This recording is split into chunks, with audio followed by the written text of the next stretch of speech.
नमस्कार, अनादि टीवी देख रहे हैं आप। मैं हूं आपके साथ ऋषिका गुप्ता। हमारे खास कार्यक्रम छत्तीसगढ़ की बात हमारे साथ में आपका बहुत स्वागत है।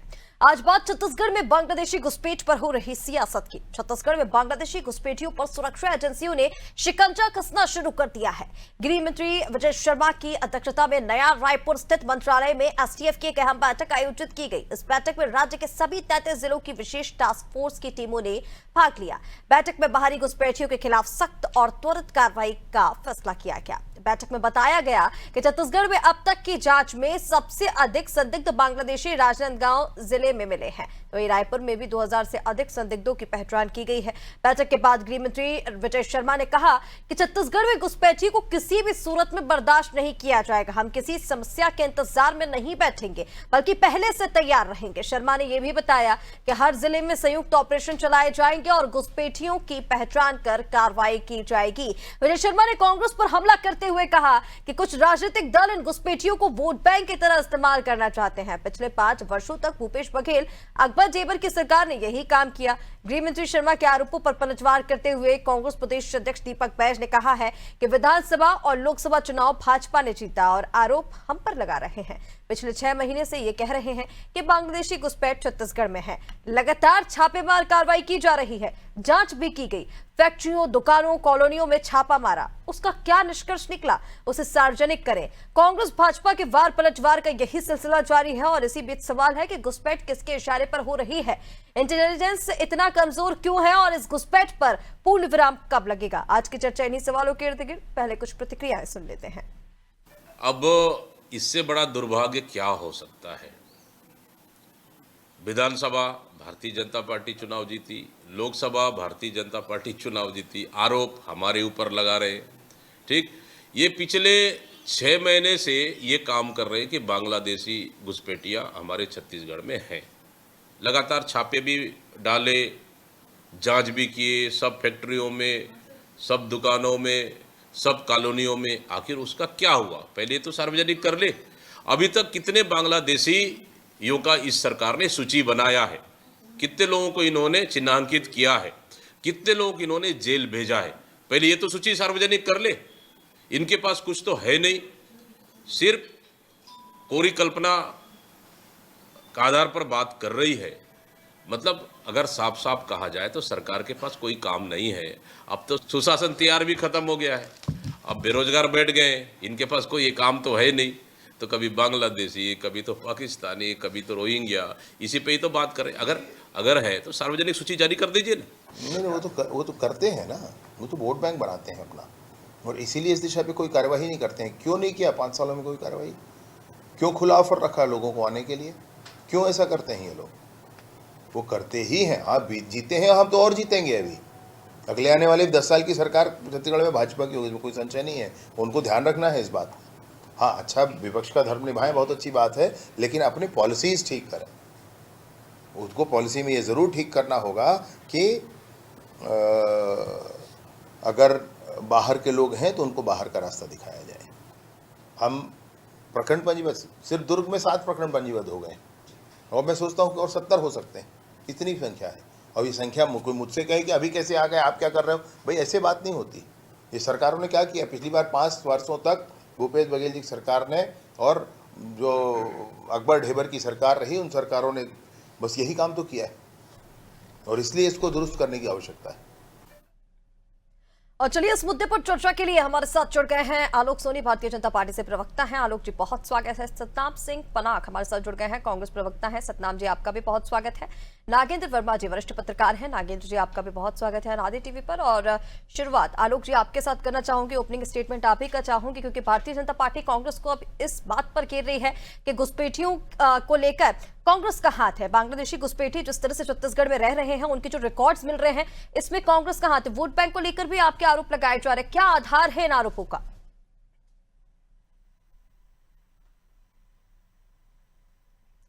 आलोक जी। देखिए, आपके सभी दर्शकों को, साथ ही प्रवक्ता और वरिष्ठ पत्रकार नागेंद्र जी को नमस्कार। जी, आपको मेरी आवाज आ रही है? जी आलोक जी, बोलिए। आप सुन पा रहे हैं मुझे? आ रही है आपकी आवाज हेलो। आलोक जी, जवाब दीजिए। हाँ वही मैं कह रहा हूँ, मैं आपको मेरी आवाज देखिए, जहां तक जी घुसपैठियों की जो आज बात हो रही है, थोड़ा सा हमें इतिहास की तरफ पीछे जाना पड़ेगा कि आज हम जिस बांग्लादेशी घुसपैठियों की बात करते हैं, 1971 में जब स्वर्गीय श्री प्रधानमंत्री इंदिरा गांधी जी थी, उस समय पर में बांग्लादेश के लाखों हजारों जनता को केवल वहां पर हो रहे अत्याचार से बचाने के लिए यहाँ पर में शरणार्थी के रूप में बसाया गया। फिर हमने उनकी आजादी की लड़ाई भी हमने लड़ी, उनका संघर्ष में हमने उनका साथ दिया, लेकिन किसी भी सरकार ने, ना उस समय की सामयिक सरकार ने, इंदिरा गांधी जी की सरकार ने, या उसके बाद की किसी भी कांग्रेस सरकार ने इस बात की जहमत नहीं उठाई कि जिन शरणार्थियों को हमने जगह दी है, अब उन्हें वापस उनके देश निष्कासित किया जाए, देश की तरफ जब व्यवस्था बन चुकी, शांति व्यवस्था बन गई है, तो भेजा जाए। और ये उसकी परिणति की आज मैं कहता हूं, आज हमारे देश में संपदा पे, संपत्ति पे सर्वप्रथम पहला हक किसका है? वो देश के लोगों का है, भारत के लोगों का है, जो यहाँ जन्मे, यहाँ पले बड़े हैं, कि उन लोगों का है जो बाहर से आकर के निष्कासित होकर के यहाँ पर में अपना हक जताने की कोशिश कर रहे हैं। वही काम आज भारतीय जनता पार्टी चाहती है कि यदि देश की जो संपत्ति है, जो खनिज संपदा है, उसमें पहला हक इस देश में रहने वाले लोगों को होना चाहिए। और ये उसका बंटवारा उन लोगों को क्यों करना चाहती है कांग्रेस पार्टी? और जहां तक ये जो बसाने की बात हो रही है बांग्ला,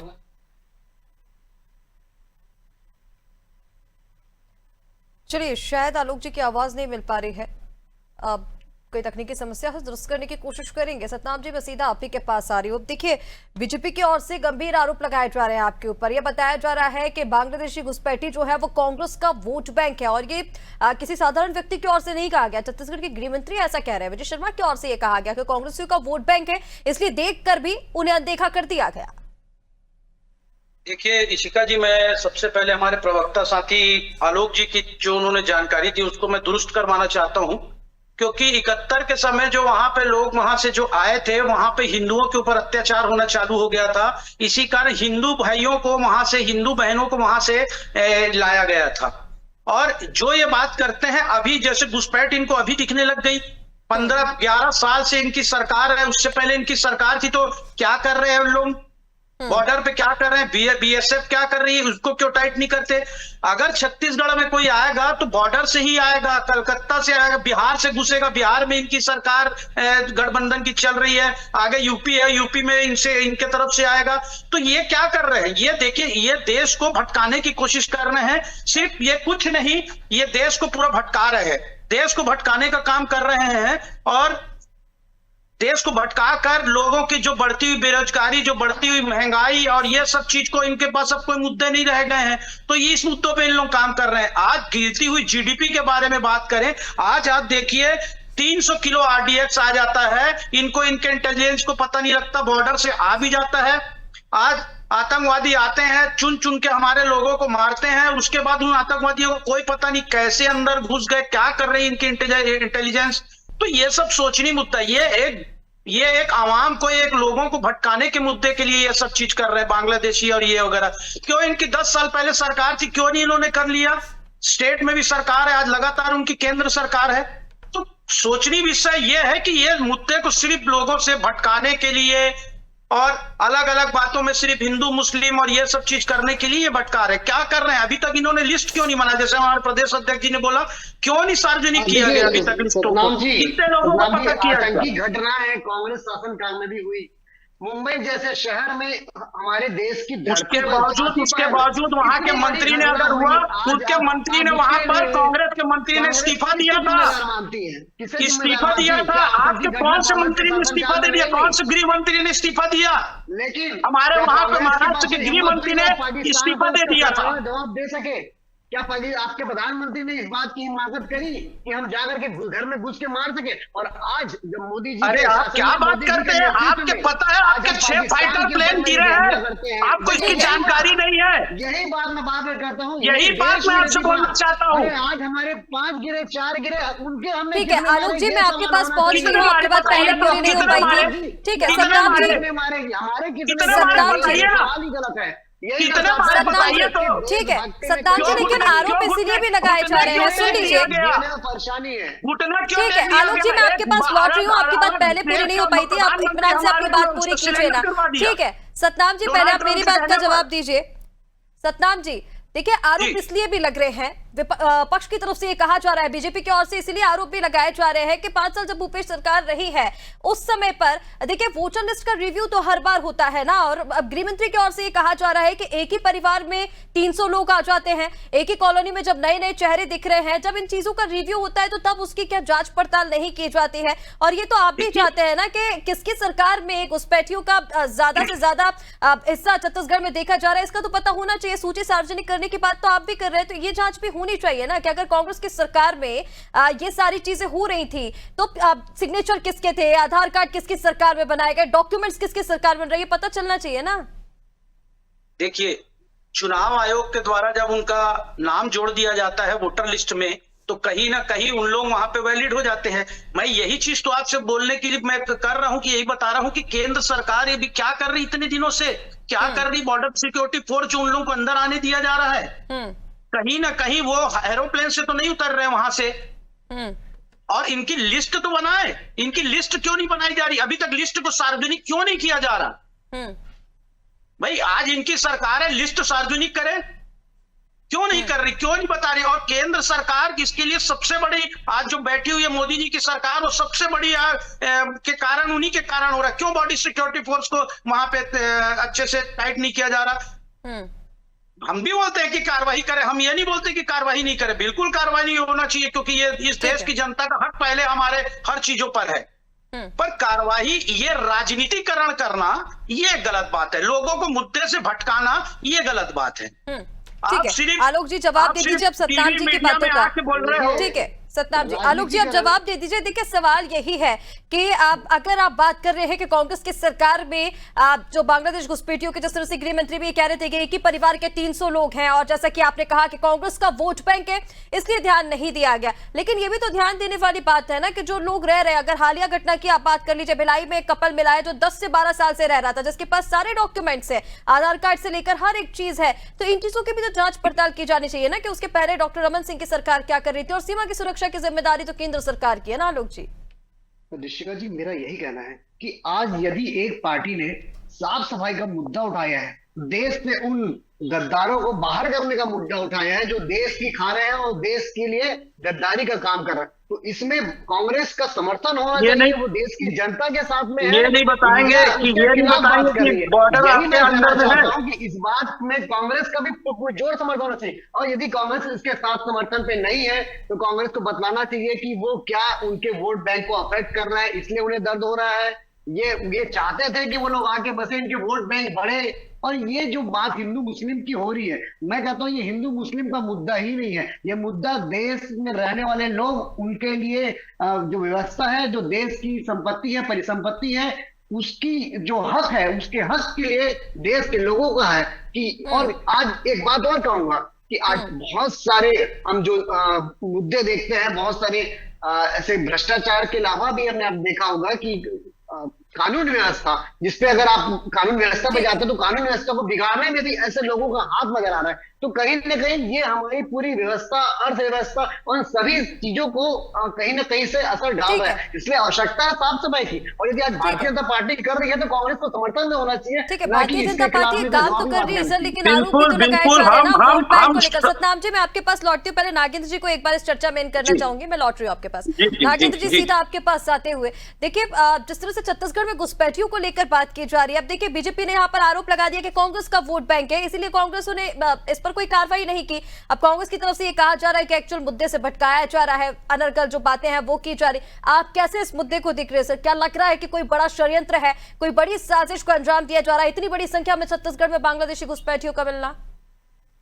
देखिए, ये जो प्रक्रिया है घुसपैठ की, ये सामान्य प्रक्रिया नहीं है और ये बहुत लंबे समय से चल रही है। इसका एक बहुत बड़ा कारण है कि बांग्लादेश और भारत का जो बॉर्डर है वो, उस पर किसी भी तरीके की बैरिकेडिंग नहीं हुई है। इसके लिए लगातार प्रयास किए गए, लेकिन हर बार विफलता हाथ लगती है। दोनों देश के बीच जो संवाद हो रहे हैं उसमें बहुत सारी तकनीकी प्रॉब्लम्स आती हैं, तो वो एक अलग मुद्दा है। उसके जरिए घुसपैठ, सरकारें आई गई, बहुत सारी सरकारों ने उस दौर को देखा, लेकिन वो घुसपैठ जो है लंबे समय से चल रहा है। बात यह है कि इस सरकार ने इच्छा शक्ति दर्शाई है कि उन लोगों को चिन्हांकित किया जाए जो गलत तरीके से भारत में घुसपैठ करते हैं और यहाँ के नागरिक नहीं है। और उसके पीछे एक बहुत बड़ा षड्यंत्र इसलिए है ऋषिका जी, क्योंकि इसमें एक पूरा रैकेट शामिल है जो उनको पूरा फर्जी वो सारे दस्तावेज उनको मुहैया कराता है, जिसमें मुझे लगता है कि वेस्ट बंगाल के भी जो लोग हैं उसमें शामिल हो सकते हैं, वहां के जो नीचे स्तर के कर्मचारी हैं, दलाल जो है, वो उस पर काफी बड़ा रैकेट हो सकता है। बिल्कुल, यही तो जानने की जरूरत है ना नागेंद्र जी कि आप कौन इनको छत्तीसगढ़ में पनाह दे रहा है, किसके जरिए ये छत्तीसगढ़ में आकर इतनी बड़ी संख्या में बस जाते हैं। और इसी को लेकर देखिए तो सूची सार्वजनिक करने की बात की जा रही है कांग्रेस की तरफ से कि भाई अब जो इनर डाटा है वो भी सामने आना चाहिए कि किसके मिलीभगत से इनके डॉक्यूमेंट्स बन जाते हैं। ऐसे एक नहीं, कितनी सारी एजेंसियां होंगी ये जो काम कर रही होंगी, ये सारी चीजें भी तो सामने आना चाहिए। देखिए, दोनों पार्टी के जिम्मेदार प्रवक्ताओं ने इस चीज को कहा भी है, समझिएगा उनकी बात को भी, कि वो जिस तरीके से फर्जी दस्तावेज लेके यहाँ आ जाते छत्तीसगढ़ तक, तो स्वाभाविक रूप से उनकी जांच होनी चाहिए उन सारे दस्तावेजों की, और उसी प्रक्रिया पे काम हो रहा है। और ये भी आरोप बिल्कुल स्वाभाविक रूप से कि अगर कोई राजनीतिक दल सत्ता में है और इस तरफ उसका ध्यान नहीं है घुसपैठ पे, तो कहीं ना कहीं ये उसका निहित स्वार्थ हो सकता है। ये भी एक इशारा करता है कि हो सकता है कि वो उनको अपने संभावित वोटर्स के रूप में देख रहे हैं। तो ये अगर कोई आक्षेप लगा रहा है तो इसको भी इनकार नहीं किया जाना चाहिए, क्योंकि उनको भी कड़ाई से उनके आज देखिए सतनाम जी कह रहे हैं कि यहाँ के संसाधन पे स्वाभाविक रूप से यहाँ के नागरिकों का हित है, तो पार्टी इस चीज को लेकर सचेत है। लेकिन उनकी जो यूनिट है, जो भी इकाइयां हैं, जब वो रहते हैं तो उनका इंटेलिजेंस जो सिस्टम है उसको भी उसी तरीके से सचेत रहना चाहिए। और जब वो सत्ता में थे तो उनको भी कड़ाई से वो काम करना चाहिए जो अब हो रहा है। ठीक है आलोक जी, जवाब दीजिए। देखिए कांग्रेस की तरफ से ये भी किया जा रहा है कि अगर आप कार्रवाई कर रहे हैं तो इसकी सूची सार्वजनिक कीजिए। और देखिए सवाल मेरा भी आपसे यही है, एक तो सीमा की सुरक्षा को लेकर, जैसे कि अभी नागेंद्र जी ने भी कहा कि ये सिर्फ छत्तीसगढ़ में नहीं, बहुत बड़ा एक रैकेट इसके पीछे हो सकता है काम कर रहा है। कई सारी एजेंसियां ऐसी होंगी जो यहाँ पर फर्जी आधार कार्ड बनाने का काम कर रहे होंगे, उनके डॉक्यूमेंट्स बनवा रहे होंगे, काफी सारे ऐसे पोर्टल होंगे। तो कार्रवाई होने के साथ साथ इन सब चीजों की भी जांच होना भी तो जरूरी है ना, कि किसके कार्यकाल में किसके सिग्नेचर से ये आधार कार्ड बन रहे थे, ये डॉक्यूमेंट्स बन रहे थे, कौन कौन सी एजेंसियां काम कर रही थी। और यही सूची को सार्वजनिक करने के बाद विपक्ष कर रहा है। ऋषिका जी, पहले तो इस बात को समझने की आवश्यकता है कि यदि हम बांग्लादेश से आए हुए ऐसे नागरिकों को यहां से बाहर करना चाहते हैं जो वैधानिक रूप से नहीं रह रहे, इसमें यदि किसी के पेट में दर्द हो रहा है तो क्यों हो रहा है, पहली बात इस बात को समझने की आवश्यकता है। हमारे पेट में दर्द नहीं है, इस प्रदेश की जनता के पेट में अरे पेट में तो किसी के दर्द नहीं हो रहा आलोक जी, पेट में दर्द नहीं हो रहा, पेट में किसी के दर्द नहीं हो रहा। ये बोल रहे हैं कि आप सार्वजनिक करिए, कार्रवाई को दिखाइए, बताइए कितने के ऊपर एफआईआर हुई है, क्या हुआ है, उनसे क्या जानकारी मिली कि उनको कौन घुसाया अंदर। ये बार बार वही कह रहा हूँ सतनाम जी, आप सुनिए मेरी बात को, मैं आगे भी शब्दों का जवाब दे रहा हूँ कि ये जो हर चीजों को ये सार्वजनिक करने वाली बात जो कांग्रेस करती है, आज देश की जनता ये नहीं पूछती हमारे प्रधानमंत्री हमारे सेना से कि हमारे कितने फाइटर प्लेन गिर गए, लेकिन कांग्रेस जानना चाहती है। क्या वजह है उसके पीछे कांग्रेस का जानने का? और आज यदि ऑनगोइंग कोई ऑपरेशन चल रहा है, उसकी एक इंटेलिजेंस, उसकी प्राइवेसी, एक सिक्रेसी मेंटेन करनी होती है, उसके हर एक राज को आज कांग्रेस क्यों जानना चाहती है? वो किसके साथ भी इस राज को शेयर करना चाहती है? कांग्रेस को इसका जवाब देना चाहिए कि उन्हें हर एक प्राइवेसी में हर भाई साहब, आप हमको जानने का हक है। चीजों की आवश्यकता एफआईआर हुई है, कितने लोगों को यहाँ से भेजा गया है, क्या हुआ है, यही तो जानने का हक है हमको।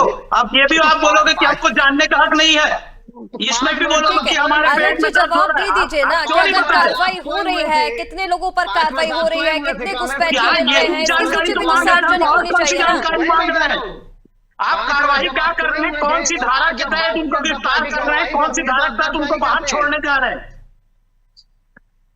ठीक है आलोक जी, जल्दी से इस बात का जवाब दे दीजिए क्योंकि समय की सीमा है, समय कम है, सभी से एक एक क्लोजिंग स्टेटमेंट भी लेना है। सूची सार्वजनिक क्यों नहीं की जा रही है? सूची सार्वजनिक ना करने का क्या कारण है?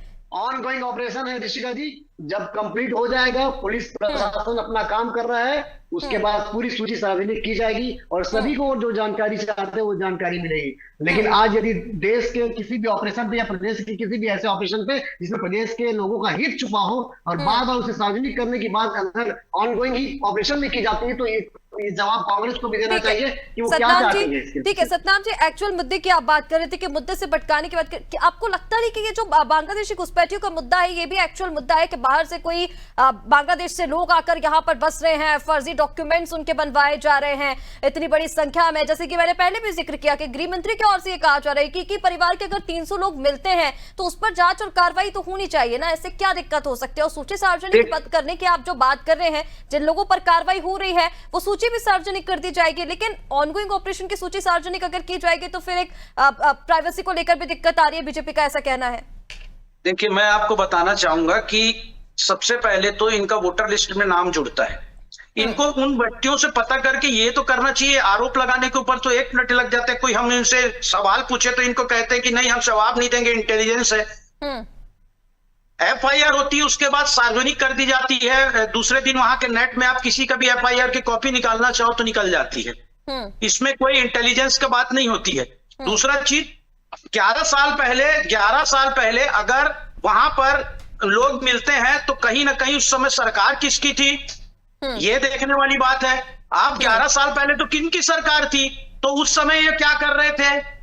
तो कहने का मतलब यह है कि आज जो सच्चाई ये है कि लोग बढ़ती हुई महंगाई को इनको दबाना है, जो इनको बढ़ते हुए बेरोजगारी है उसको दबाना है, ये सब चीज करना है, लोगों की मानसिकता को हटाना है और ये सब चीजों को बताना है। ये नित्य प्रक्रिया है। घुसपैठ जैसे नागेंद्र भैया ने बोला चलता रहता है। इसको रोकने के लिए BSF को आपने कितना टाइट किया।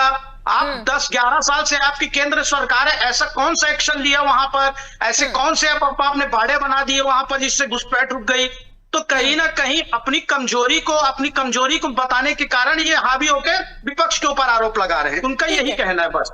ठीक है आलोक जी, देखिए सवाल तो यही किया जा रहा है कि अगर FIR के बाद सूची सार्वजनिक कर दी जाए, जैसे कि अब वो आप मांग रहे हैं सूची, तो मुझे लगता है कुछ ना कुछ डाटा तो बताना चाहिए ना कि क्या कार्रवाई हो रही है। और सवाल मैंने आपसे पहले भी किया था कि देश की सुरक्षा को लेकर बात की जा रही है, सीमा की सुरक्षा की जिम्मेदारी तो केंद्र सरकार की ही है। हालांकि समय की कमी है, नागेंद्र जी से क्लोजिंग स्टेटमेंट मैं यहाँ पर लेना चाहूंगी। सर, कैसे देख रहे हैं पक्ष विपक्ष के आरोपों को भी, और घुसपैठ को आप कैसे देखते हैं आप? ये भी तो देखिए एक्चुअल मुद्दा ही है ना कि बाहर से लोग आ रहे हैं, फिर यहाँ की डेमोग्राफिक जो है वो पूरी उसको चेंज करने की कोशिश करते हैं। और ऐसे में इन चीजों की जांच भी होनी चाहिए कि कितनी एजेंसियां काम कर रही हैं, किसके सरकारी, अगर इसको राजनीति में लाया जा रहा है तो किसके कार्यकाल में ये जो फर्जी डॉक्यूमेंट्स हैं ये बनाए गए थे।